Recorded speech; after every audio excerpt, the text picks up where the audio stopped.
Hi, I'm Jeff VanTroba for the Yakima Area Arboretum. Thank you for visiting my garden. Today we're going to talk about shrub borders and mixed borders. Both of these borders that I'm going to show you are full sun. We're going to talk about layering of plants and how to make that work in any size garden. So if you look in this area, this is a wide border. All the way in the back you can see the Arborvitae is a backdrop.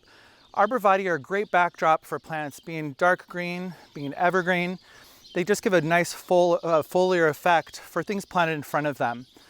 If you look up here, we have a white fir, white pine, and it gets you that upper layer of the top of a bowl.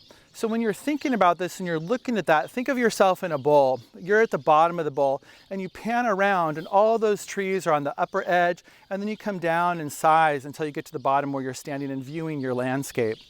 So in this area, we have large trees. We have smaller flowering trees like Cheonanthus. We have smaller evergreens. We also contrast shapes.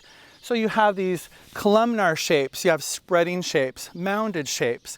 And a lot of these plants also are four-season plants. So one of them, my favorites, is this Hydrangea Folia. It has a wonderful oak-shaped leaf. As a hydrangea, people don't realize that these are actually grown in full sun. They get beautiful fall color, they get exfoliating bark, and they have a great architectural bloom. In fact, over here, you can see some of these blooms.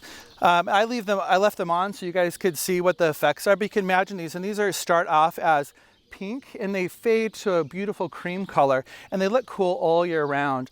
So the other ones I've already deadheaded, but I wait till spring to do that. So now I'm standing in the border opposite of the one we just talked about, and you'll see some of the same repetition of form, shape, and height. So at the back of the border, this is Tilia cordata, or linden tree. So I also wanted to show you just the size of linden trees. A lot of times when you're in a nursery and you're looking at a tree, they're 5 feet tall. And so people tend to put them too close to their house or under the eave or right in the middle of their lawn. You want to think about, again, that bowl effect. And also power lines, right? We always have to be cognizant of where we're putting things in relative to our power lines that surround our house.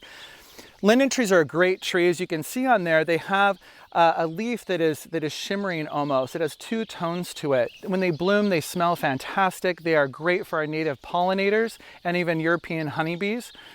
They have a yellow foliage when they drop, but it's just a great four-season tree for your yard.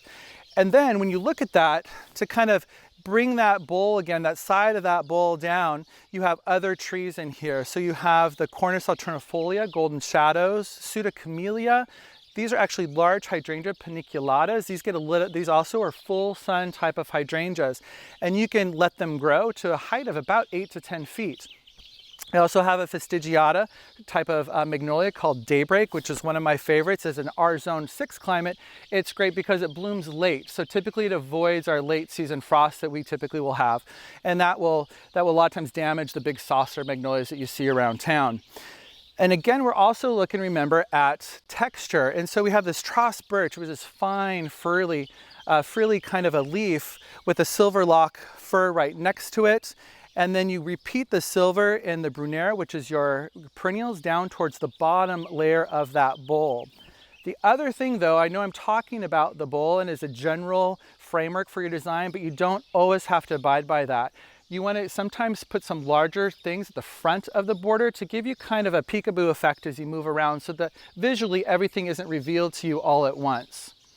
The other thing you want to think about is the repetition of color. So naturally our eyes go to negative space. So you can think of dark colored foliage as a negative space.